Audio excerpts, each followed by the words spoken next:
All right. Are you in? I think so. Was it okay?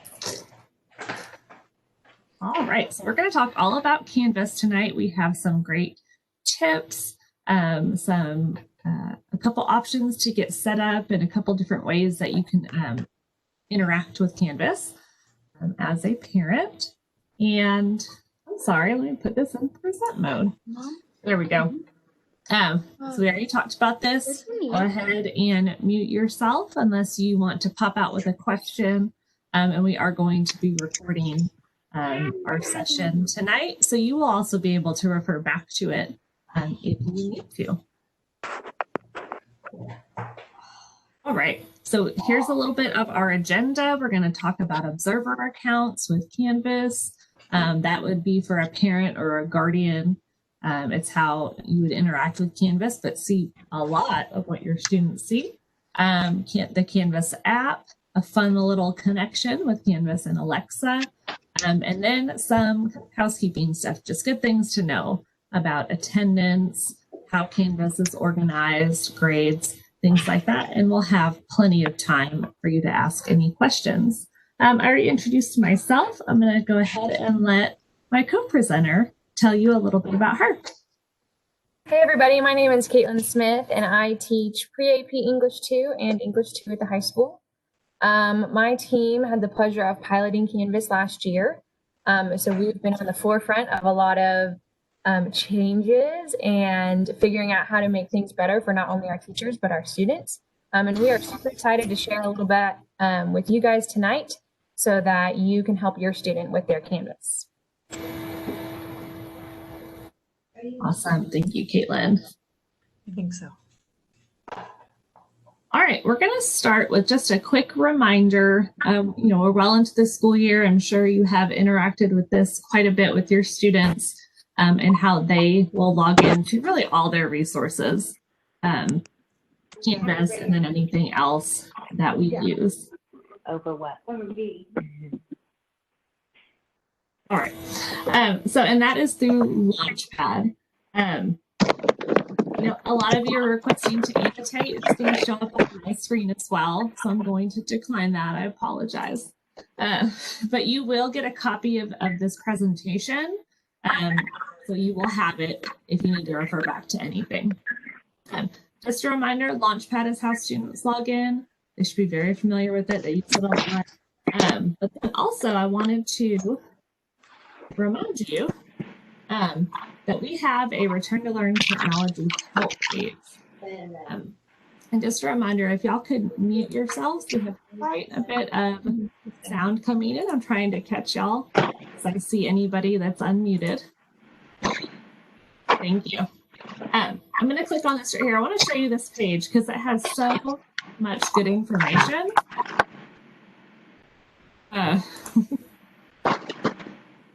And this is our Return to Learn Technology page. So this is a direct link. Apologize for that feedback, everybody. Yes, it's awful. Trying to see who it could be. See. Did that actually show you? All right, I apologize. So this Return to Learn page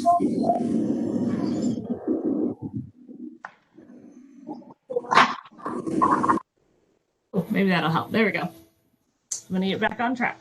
So here you can see there is a reminder about logging into Launchpad and then some tips, whether you're using a Windows device, a Chromebook, or an iPad. For just basically logging into Chrome, logging into that Chromebook, and then also Launchpad.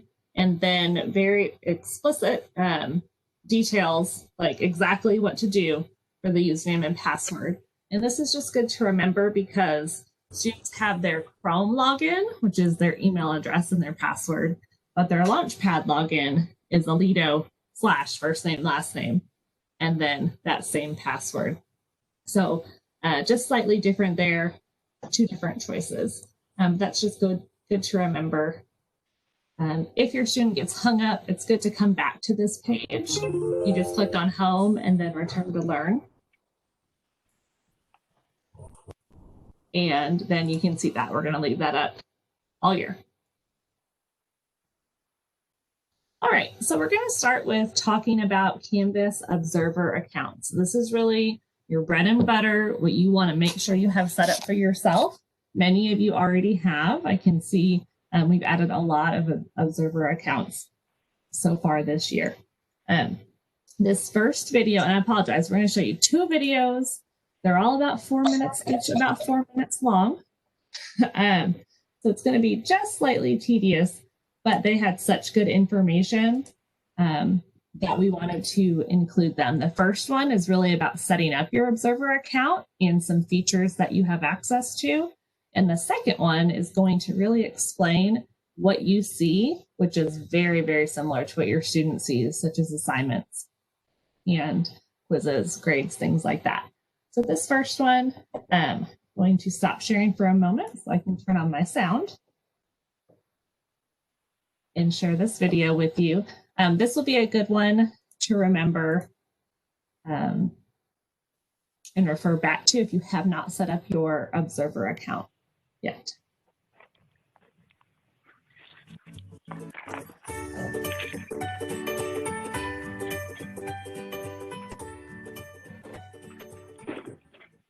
Meet Amy Pandison. Amy has 2 kids, Tucker and Jane. Tucker is in the 8th grade and loves world history. Jane is in the 3rd grade and enjoys science projects. Their school uses Canvas to facilitate student learning. Amy wants to be involved in her kids' education, not to do it for them, but to help them be successful and build confidence as learners. Amy wants to check their grades, view assignment due dates and the instructions, follow Amy and Tucker's calendars, and communicate easily with teachers.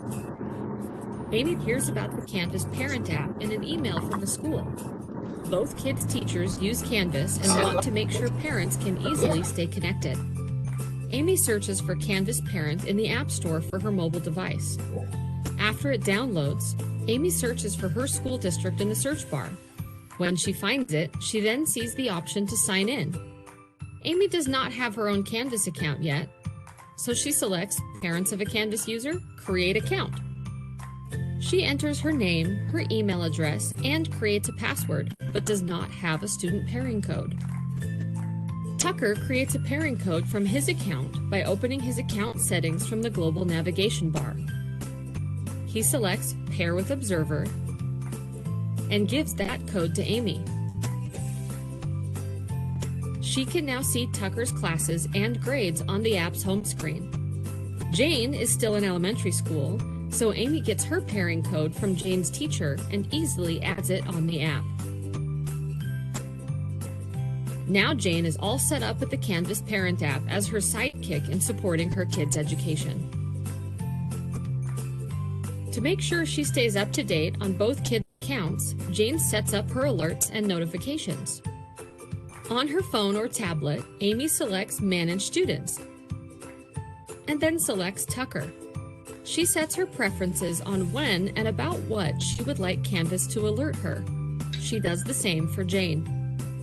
As Amy finishes choosing her notification settings, Jane comes bounding into the house without the coat she was wearing when she left for school.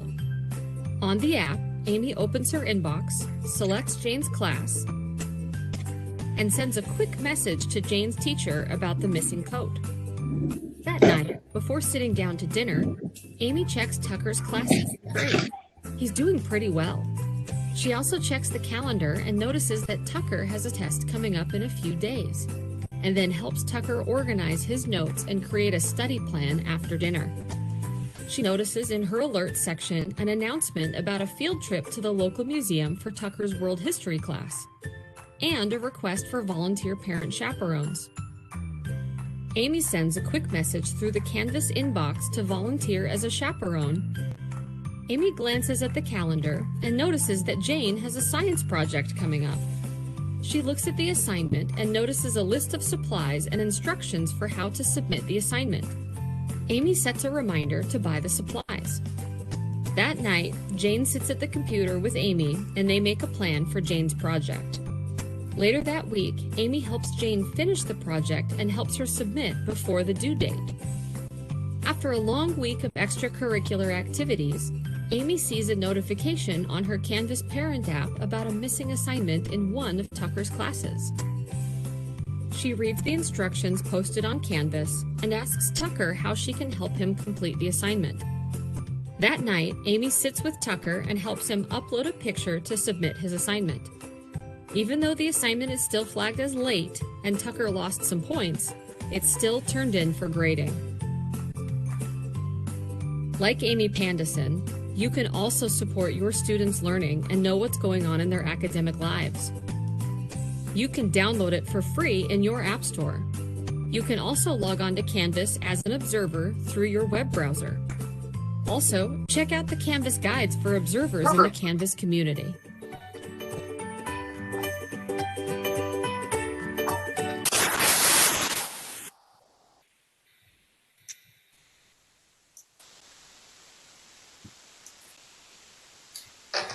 Okay, so that was just a quick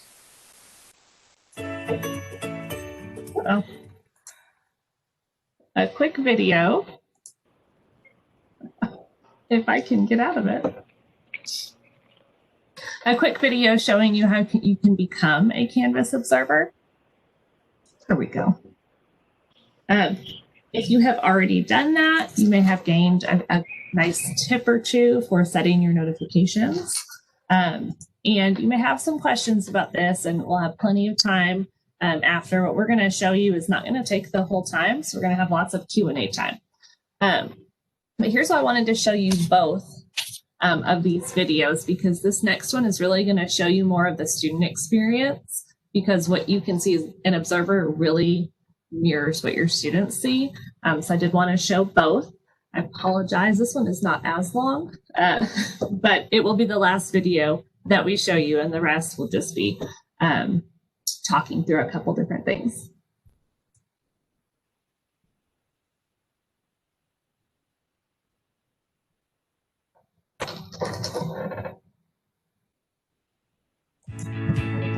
In this video, we will learn about the Canvas dashboard and global navigation links, and about basic course navigation to view assignment details and grades.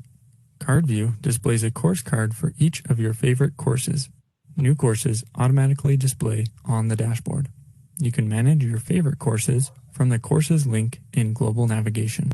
Click Courses and click the All Courses link. Click the star icon next to any course to mark it as one of your favorite courses. Return to the dashboard by clicking the dashboard link. Each card can include 4 clickable icons for assignments, announcements, discussions, and files. To help organize your dashboard, you can manage course card settings by clicking the Options icon. In Course Card Options, you can create a nickname for your course and change the color of the course card. You can also manage the color overlay for all course cards with images. To remove or display color overlays, click the Dashboard Options icon and select the Color Overlay option. The course card color displays behind the card's options icon. Recent Activity displays a stream of recent notifications from all your students' courses, including conversations and assignments. You can view the details of each activity by clicking the Show More link. To collapse recent activity, click the Show Less link. You can access an activity by clicking the activity name. To remove a notification, click the Remove icon. The sidebar includes a Coming Up feed and a View Grades button. The Coming Up feed lists upcoming assignments and events within your students' courses. To quickly access the grades for any of your students' courses, click the View Grades button. Note that when viewing Canvas with a small screen resolution, any sidebar content aligns with the bottom of the page. Canvas displays a global navigation menu that gives you direct access to various areas of Canvas. From the account link, you can modify your user settings, specify your notification preferences, upload personal files, manage e-portfolios, and log out of Canvas. Click the dashboard link to return to the Canvas dashboard at any time. Click the Courses link to quickly access your favorite courses and to view a list of all your courses. Click the calendar link to view your personal calendar and course calendars. Click the inbox link to view and send conversations within Canvas to instructors. And finally, click the help link to access help resources for your institution. Now let's take a look at the course interface. Click the courses link and then click the name of the course you want to visit. Canvas automatically opens courses to the course homepage set by the course instructor. The course interface consists of 4 main components. Course content displays in the content area. You can use the course navigation links, breadcrumb navigation, or the sidebar to navigate to different areas of the course. The course homepage sidebar includes a coming up feed displaying upcoming activity in the course. You can click any assignment name to view the assignment details. Return to the course homepage by clicking the home link or the course name in the breadcrumb navigation. You may be able to view your student's course grade by clicking the grades link in course navigation. The grades page displays their current course grade and a clickable list of all of the course's graded assignments and assignment details. You've now completed this tutorial video on the Canvas overview. All right. So that was just 2 quick videos to kind of show you the experience. Let me get back into my slides. I really highly suggest signing up as an observer because you will get so much information, but it's also information that you can customize. So you can customize notifications so you're not getting little pings on your phone every few minutes from your students, from your kiddos. But it really will let you see immediately if something's missing, or you can look at the instructions for an assignment if you want a little more clarity. All right. Also, I just wanted to share that the instructions for how to do this are also included on this Return to Learn page. Right here, we have all like the logging in info at the top, but if you scroll down, you can see this Canvas logo and some information. There's a link to that video again, just in one more spot, how to generate that pairing code. So that is something that your student does need to do. And I know that the first video mentioned that they're in elementary, that their teacher would send an email. That's probably not going to be the case. They can generate a pairing code in the same way as any secondary student. And then this link right here is what you will want to use to log in. It's just a little, it looks different than what the students log in. It's like a blue screen like this. This is where you would click parent of a Canvas user to set up your account. And then after that, you would just log in with whatever information you set up after you click and create your new account. But again, that is all here on our Return to Learn page, just on the base Aledo ISD website, as well as some tips. It goes quite far down. There's about 10 tips for observers to help you organize and set up your observer account exactly how you want to.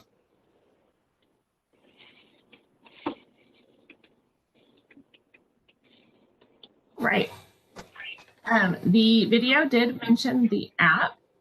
So you can access both ways. You can download the app on your phone, or you can just access on any desktop, laptop device that you would like to. This is what the app looks like in the App Store, this blue circle instead of a red circle, which would be the student app. And just know that there's some Apple and Android parameters included right here, using Android 5.0 or later and iOS 10 or later. I can't imagine they're going to stop there, though. I'm sure they'll be pushing out updates for the newer versions. Great. Caitlin, do you want to share this one? Yes, I will. So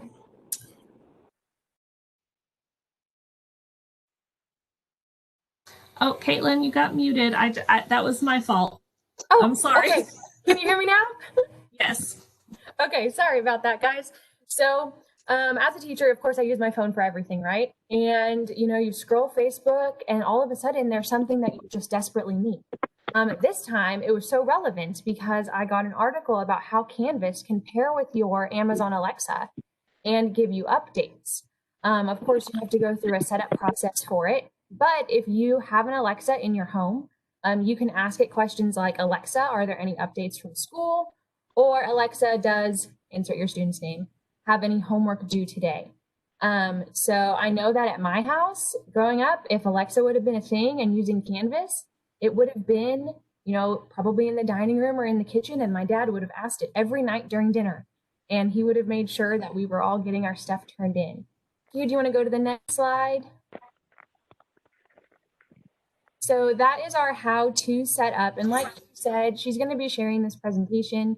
And of course, there'll be this recorded option for you to watch. So it's pretty simple. So if you don't have the Alexa app, or you're going to go buy an Alexa, follow the setup instructions that come with it.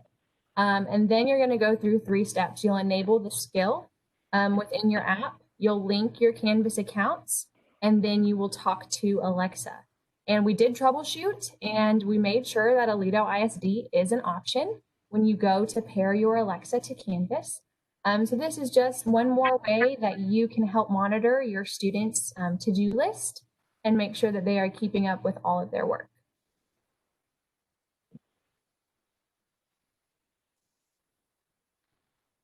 All right, this is just a quick note if we have any remote parents out there for how we're doing remote attendance. So you may have seen something similar like this start to show up late last week and for this week. And it's basically an assignment now where students are just going to mark I am present or I am not present. And that's how we are going to start counting for remote attendance.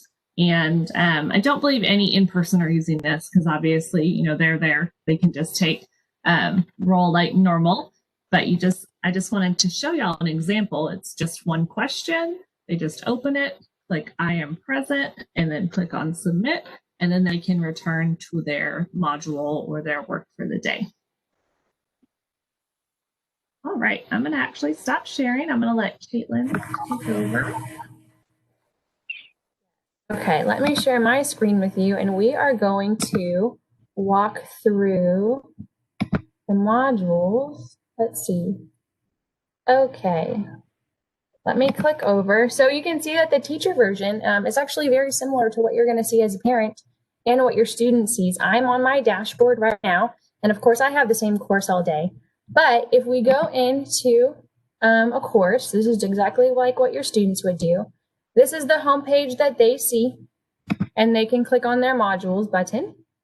The district has asked that we organize our content in modules by weeks. So you can see that I have a bunch of old ones, but we're going to take a look at my current module.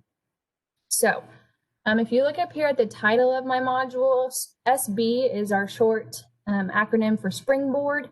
That is the curriculum for the English department from 6th through 12th grade.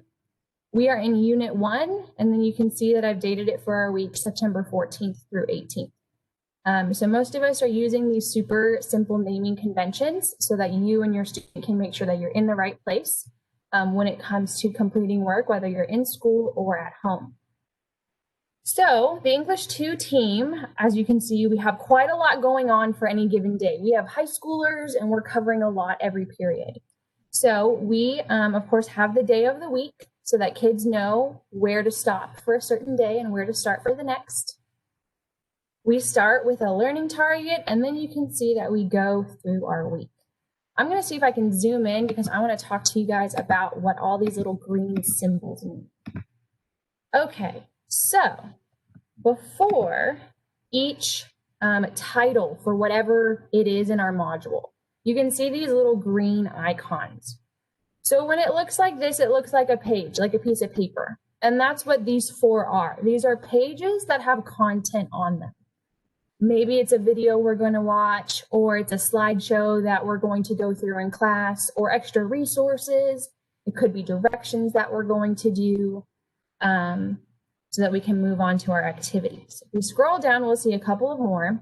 This one that looks like a rocket ship is your quiz icon. So if your teacher is giving a quiz, you're going to see a rocket ship.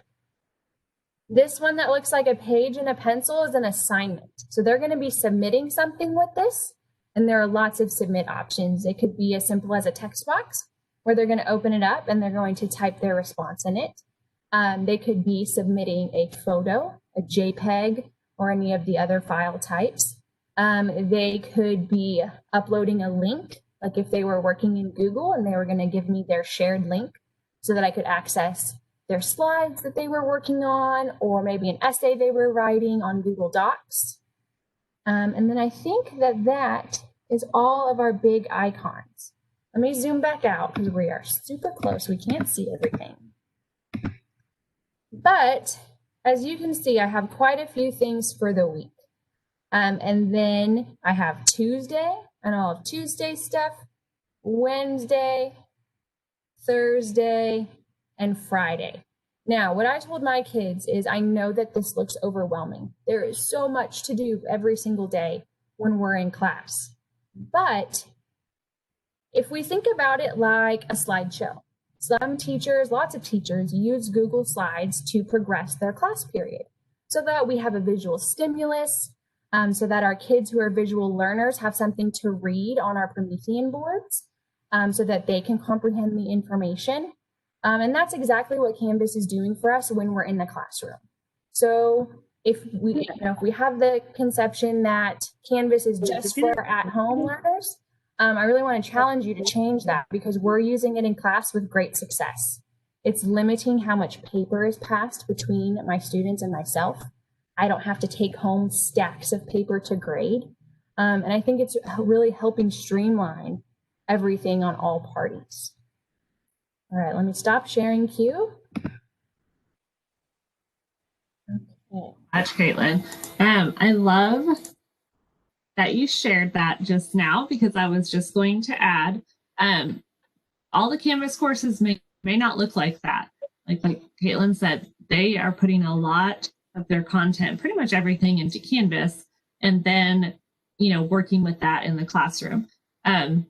We have asked that teachers use the modules. It was recommended by most of our trainers and then resources that is an easy way once students kind of get in the hang of things for them to just go straight to the modules and then they have everything that they need to do in order.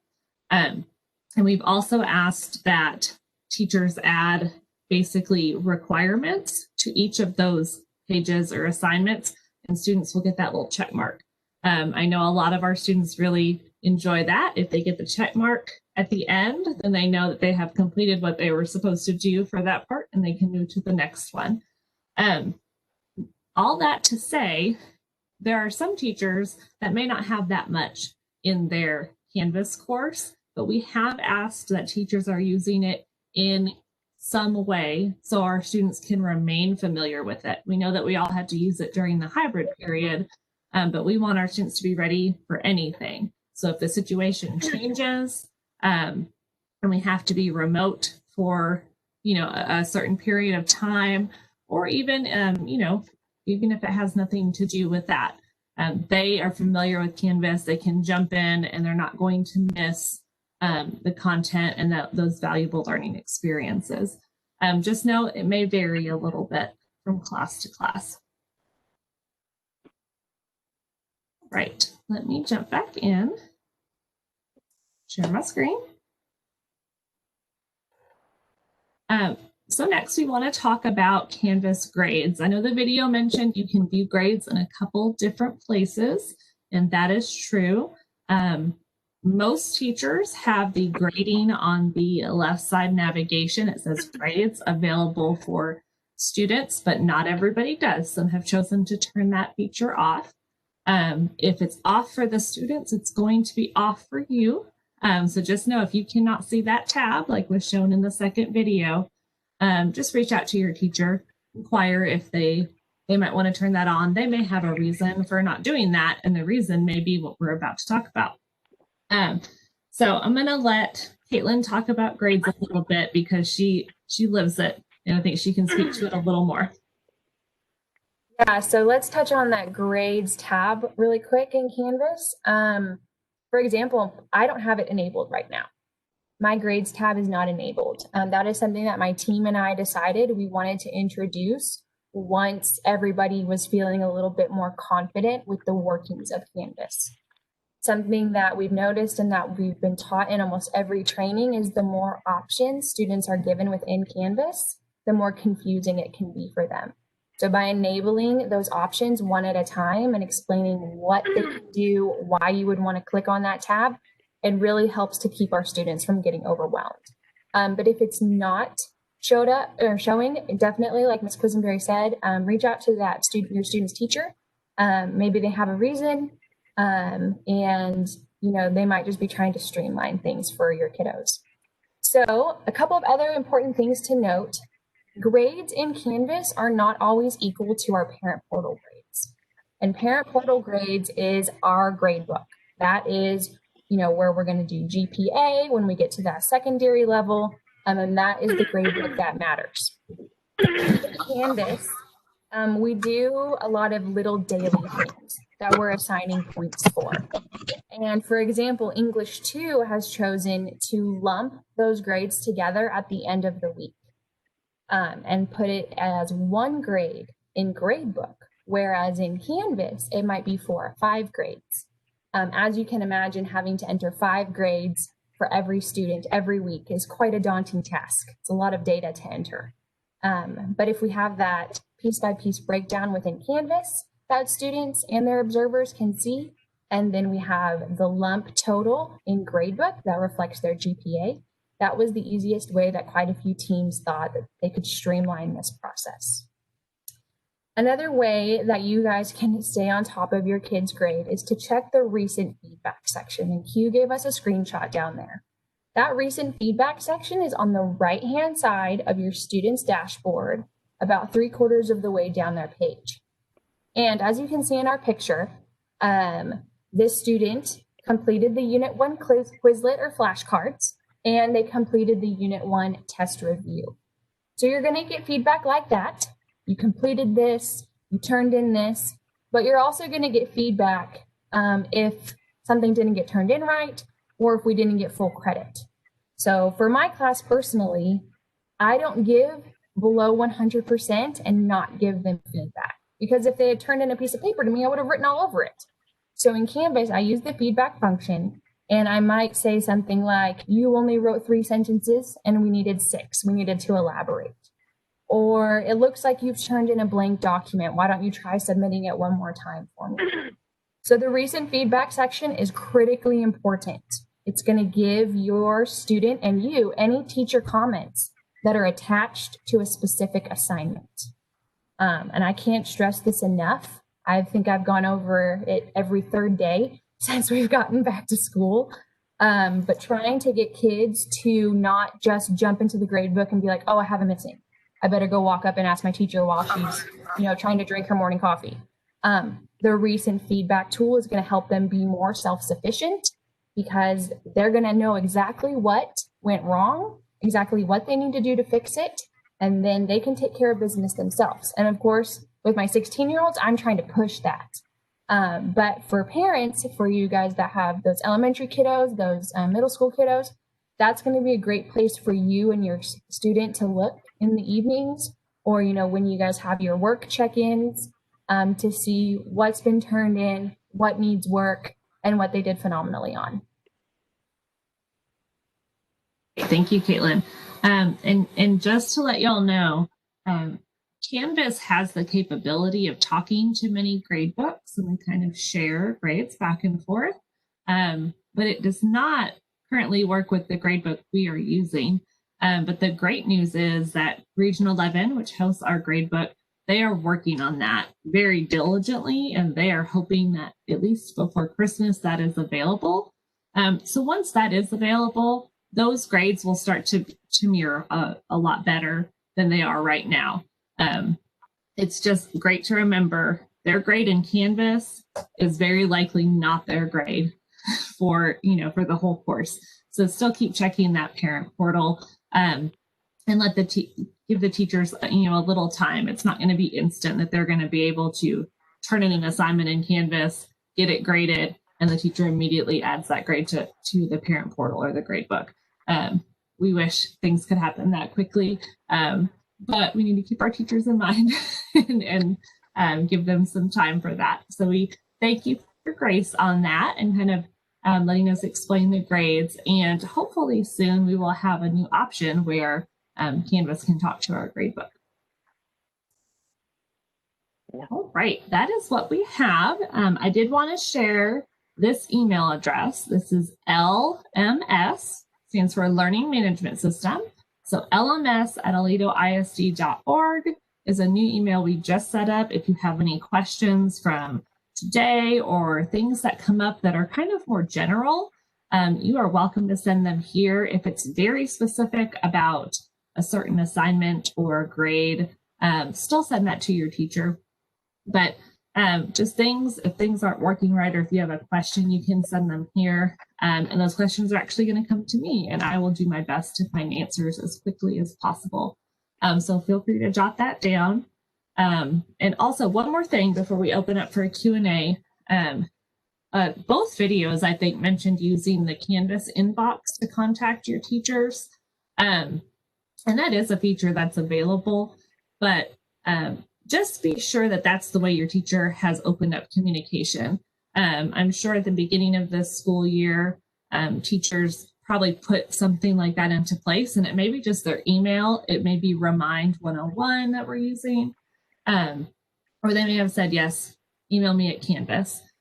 So just know if you email them right away through Canvas, if they don't have it set up to forward to their email, they may not see it immediately. Just kind of keep in mind, you can still use their Aledo email address if that's how they've asked you to send in questions and things like that.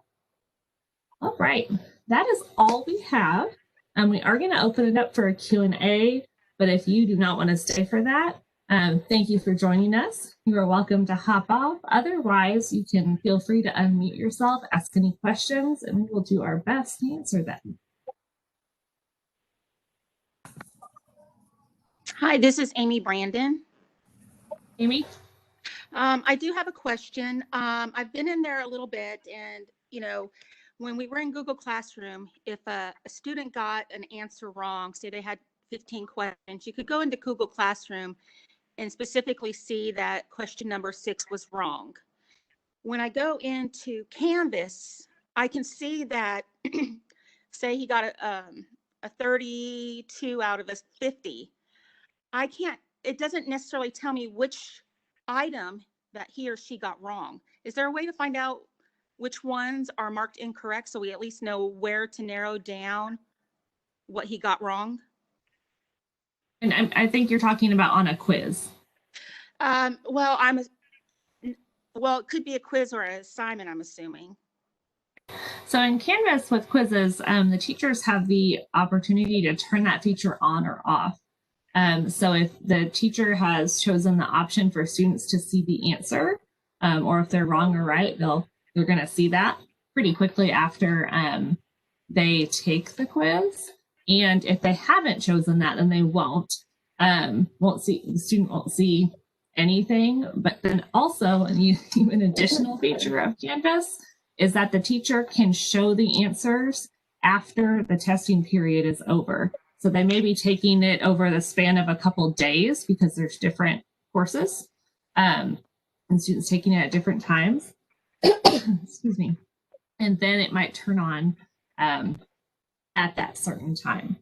So just to follow up on that. So if it's a quiz and I'm talking about math, it really behooves the student to know which ones they got wrong so they can prep for the test. So is there, not that you want to show the answers, but at least narrow it down to which ones were wrong? Absolutely. I totally understand that, and I agree. I just think it's going to be how the teacher sets it up. So that could be something that you just kind of reach out to your teacher. Okay. pardon me. And just inquire, like, do you plan on letting the students see kind of where they went wrong so they can prepare for the next assessment? And they just may be able to just flip that switch and turn it on. Yes, this is James also. Go ahead. What's your question? Yes, just talking to my student, and both in 7th grade and now in 10th grade, it appears that even though they're in school, that there's not a whole lot of instruction in class going on, that it's pretty much walking into the class, getting settled, and then saying, okay, go to Canvas for your assignment. I thought the purpose of in-school learning was that the teacher would teach, and then if there was an assignment, go ahead and do the assignment, but not treat all students as if they're using remote learning as their vehicle for learning.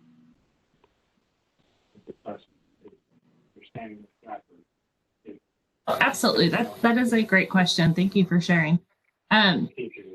There definitely is a balance, I think, that we are still working on striking between this very new LMS that was used a little bit last year by teachers, but now it's kind of an expectation that we're all using it, and still wanting to prepare students for being familiar with it, should it be needed, more than once or twice a week, and then still doing that in-person component. So I can guess that some teachers are still working on that balance, because we just came off that hybrid period where they're really both was happening kind of simultaneously. But definitely, I'm going to ask Caitlin if she wants to speak to that a little bit more, because I know they do use it pretty heavily in class and kind of their reasoning behind that. Yeah, so one of the reasons that English 2 has decided to use Canvas in class is, of course, if somebody's absent, super easy to get them their content. And like I mentioned earlier, we in the past have operated with a slideshow so that every kid has some kind of visual stimulus. And so that our kids who need to process things visually have something to read. English 2 is also using a digital interactive notebook. And our curriculum, Springboard, while we do have a hard copy component, there is a digital component that allows us to annotate and to copy and paste and manipulate the text. So English 2 is spending almost every period on the computer. Now we are talking, we are collaborating, but instead of my students having a journal open in front of them or a loose piece of binder paper, they are typing their responses on the computer. This is allowing them to share content with myself and with each other more easily. They have, of course, great access to Google if we need to look something up, or if they need a visual image or a source.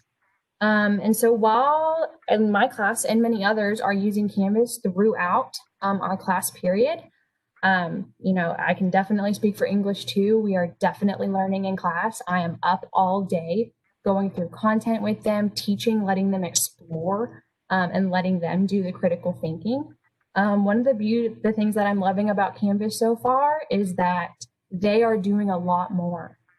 They are doing more critical thinking. They are interacting with our sources more. I'm kind of left the sage on a stage, classic teacher. I'm not up in front of the class all period long. They're collaborating, they're talking, they're working through problems together through Canvas and through our online resources. So while I can't speak for every class, I can speak for English 2. And so far for us, Canvas has been a huge blessing.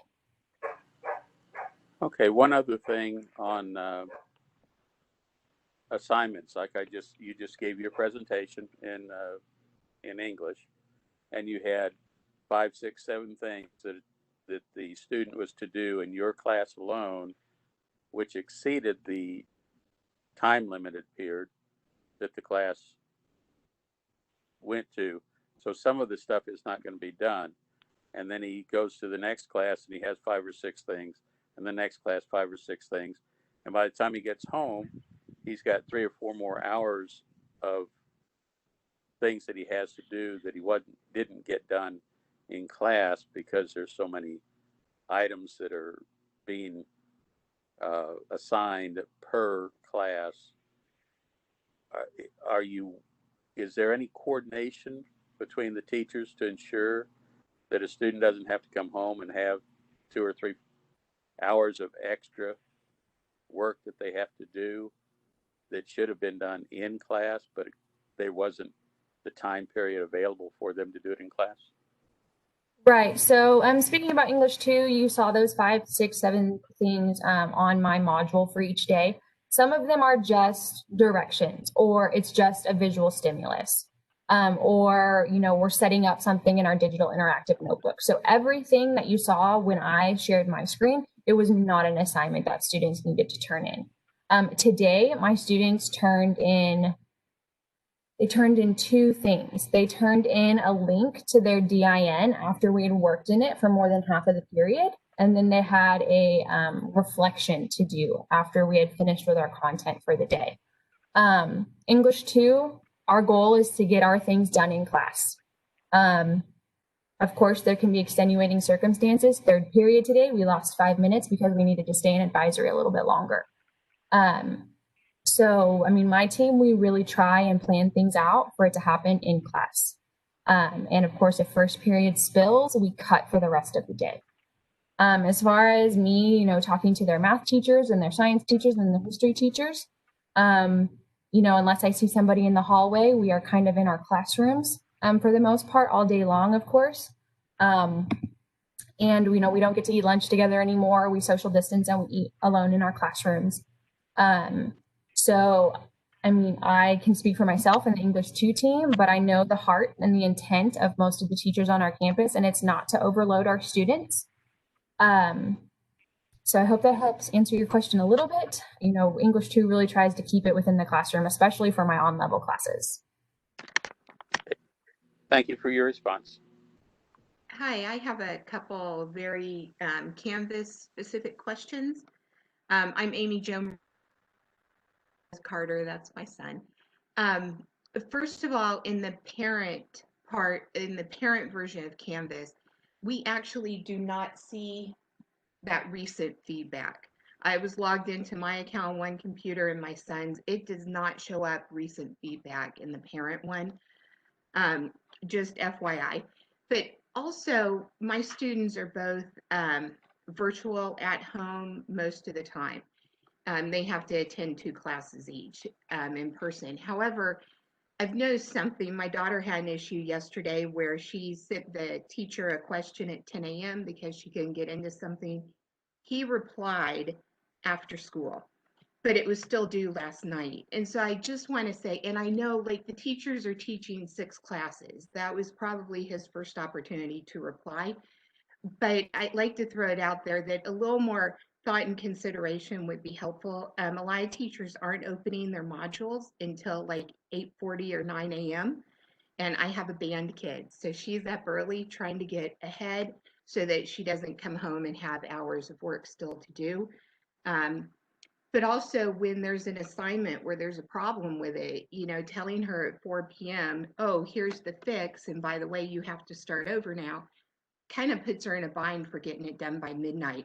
So I just wanted to throw that out there. I know you guys are tweaking things all the time and like the improvements are coming really quick, but just some consideration there for virtual learners when you can't answer them until after school, which I understand is a real thing.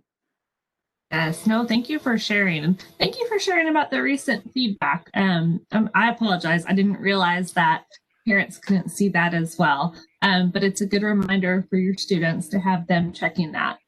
So it will help them, one, see that valuable feedback from teachers and just really see, did it really get turned in, things like that.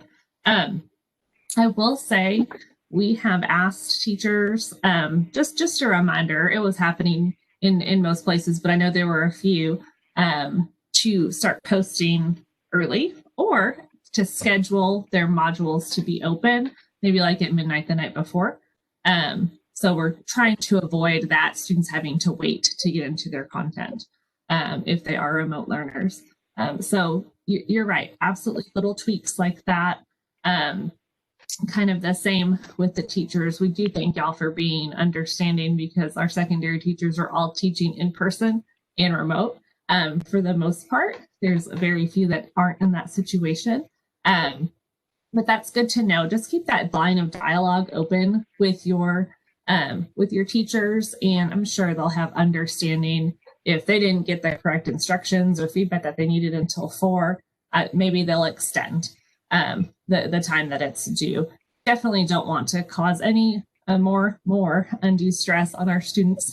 We know it's already a stressful situation, but that's great feedback. Thank you so much for sharing. Kind of like, you get homework in 7th period and you have to go to band right after school. So you're doing more homework when you get home. Like, it's really not that unusual. I think it feels different though, because she literally had all day to do it and it wasn't available yet. But I mean, that is still going to happen. She may just have homework that happens like that. But thank you guys. You guys are, it's been a big learning curve for all of us, but you guys are doing a great job. We appreciate it. Thank you. Hi, I had a quick question about Canvas. My son's teacher did a sign up like for times for extra meeting times for a quiz. And she said it was located in the calendar area, but I couldn't find it on our app or on the computer. I don't know what I was doing wrong. Any ideas? That is a great question. Typically, when things are assigned, it does go to the student's calendar, but obviously in this case it didn't happen. If you want, could you email me at this LMS and let me know like the name of the teacher and your student's name, and then I can actually look up the specific account and see if I can find it. And if not, I can get in contact with the teacher and we can figure out an easier way to post it. Okay, great. Thank you so much, guys.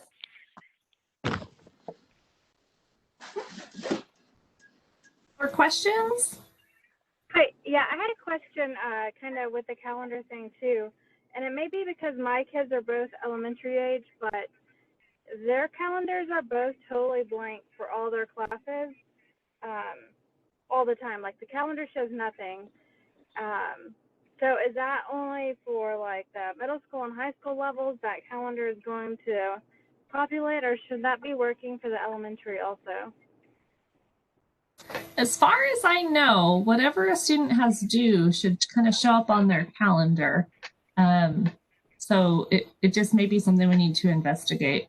Kind of the same, if you don't mind emailing me, I can look up your students' accounts and we can get that figured out. So that's happening, and it's also very congested. They'll have some classes where it'll show one thing 7 times, and then it'll show it's been missed 6 times, even though it's the same assignment. So it's real hard. The parent one is really hard to navigate, and I hate to have to log in their student ones just to see what's going on. But then a third piece, again, I have young kids, and one of my children is dyslexic, and we're really struggling. Are there resources available with ways to be able to navigate and read and tell what's going on in Canvas, or I just need to sit there and read it to her throughout the day, or?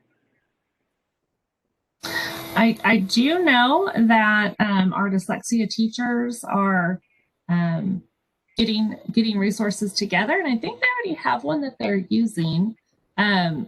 So if you will also just include your campus, I'll make sure to reach out to the dyslexia teacher for that campus and make sure that we can share those resources, because there is one that is available for students to use with Canvas. Okay, thank you. We are just about to the end of our time. I don't want to keep anybody. Just know I'm going to be checking this LMS at aledoisd.org email regularly. Send me your questions if you have them.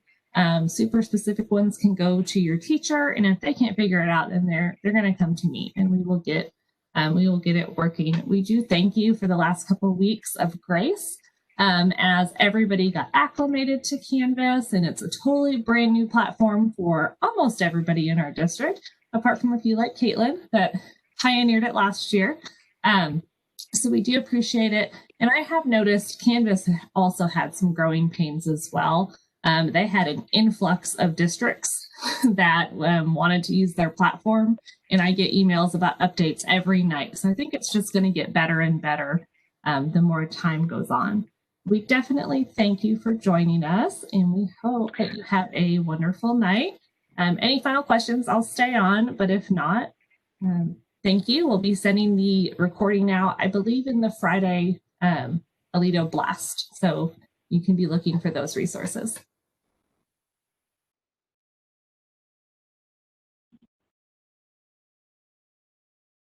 I have one quick question. So if I have a student and he's in person, but he is getting the remote attendance question, should he just ignore those, or is that a question we should ask the teacher? Yes. I don't believe that we asked in-person teachers to do that. Yeah, so you may just want to just send a message to the teacher and just to make sure that, I mean, they may have decided to use it just to keep track of attendance. I don't know why they would need to do that, but yeah, maybe just ask them if that's on purpose. I have a quick question. Is this going to be available with videoed? I came in late, and maybe I missed that. It will. Okay. Yes. We've been recording, and then we'll also share the presentation with the video links that we showed as well. So you'll have all the resources. Okay, sorry to ask this question. No problem. Hi, I have one more comment. I have both my kids are secondary students, and they have, all their teachers have WebEx meetings sometimes for remote students, but they pointed out to me that all those are in different places. Like some of them it's buried in announcements from 2 weeks ago, and some of them have it pinned. I don't know if you can ask the teachers to kind of put it all in the same place so it would be easier for them to find when they need to link into their WebEx. That's all. Absolutely. The kids are figuring it out, but when you have 7 different classes, and for a parent who has 14 teachers to keep up with, it's confusing, but that's all. Absolutely. No, that's a great comment. We actually have just gotten our WebEx updated, which is kind of exciting. There's some new features. And the kids like it. One of those is a better integration with Canvas. So it's almost like totally intertwined, and teachers can set meetings right from Canvas. So we're hoping as we roll that out and teachers start to use it, it'll become a little easier. I believe it will add those things to the student's calendar and their to-do list. So hopefully we can make it more manageable, because you're right, keeping track of 7 different WebEx links and everything is a lot. Hopefully we can help with that. Yeah. Well, thank you. Thank you for this presentation. Thank y'all. I have one more quick question, and I apologize if it's repetitive. I had some dropping off kids at band, so cutting in and out as we went. But so we're kind of playing catch up. We're virtual. Two students and playing catch up because with the combination of internet issues that we have here, and we've gotten a new internet, but we're still challenged in our area. And new computers because one of ours was completely outdated. So we were sharing between 2. So my question is, what is the most up-to-date way to find out the things that are going to count towards grades, I guess? And I hate to say that. I don't want them to like skip any assignments, but I want to be sure that they're doing what they have to do first, I guess, as far as prioritizing or what have you. Where is the easiest way to find that? Is it from parent portal, the assignments that show up there, or is it actually on their dashboard on their assignments?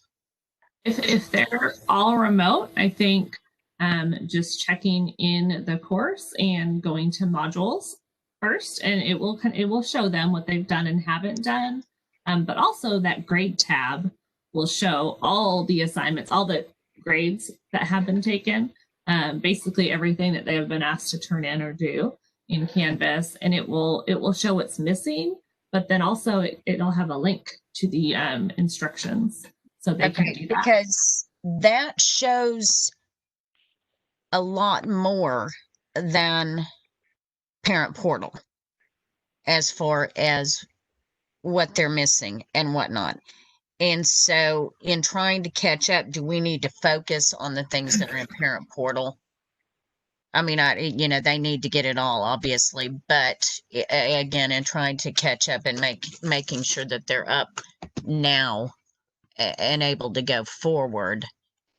Yes, no, that makes sense. I don't want to tell you just to look at Parent Portal because, like Caitlin was able to share earlier, they have 4 or 5 assignments in Canvas that end up being 1 grade in Parent Portal.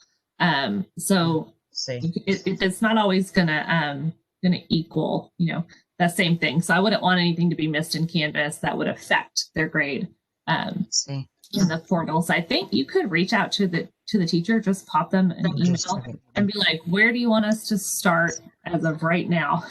To like, what's the first thing, maybe, the first couple things we need to work on, and then we can work on everything else.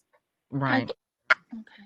I do have a follow-up to that question there. Is it possible, sort of being able to prioritize the tasking, because there's multiple sort of things to be done? Is there a way for the teachers to at least highlight which ones are the 1-for-1 grades, so we know that the other ones are, a lesser priority, so to speak? So that we know that, these 5 assignments are due, they're 1-for-1 grades. The other ones are a culmination mixture that are going to be applied towards a single grade. I think that's going to be different for every single teacher. It's just going to depend on how they chose to grade. Some are going to be 1-for-1, maybe all of it. Some may be combined as like more of a, a summative or a quick formative grade. A formative grade may be combined with multiple different ones. So I don't know that teachers are actually even thinking like that about prioritizing assignments, but I do know that they put things in the order that most makes sense when they organize their modules. So again, if you have a student that just joined and maybe a little behind as far as turning things in, I'd just reach out to your teacher and y'all can develop a plan that's going to be best for your particular student and kind of what they suggest. The teacher's going to know best as far as their content.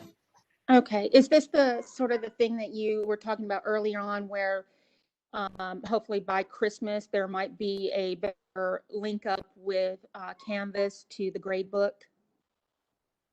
Yes, yeah, that is our hope, and that's what we've been told they're working on daily to kind of create that link between Gradebook and Canvas. Okay, thank you. Yeah.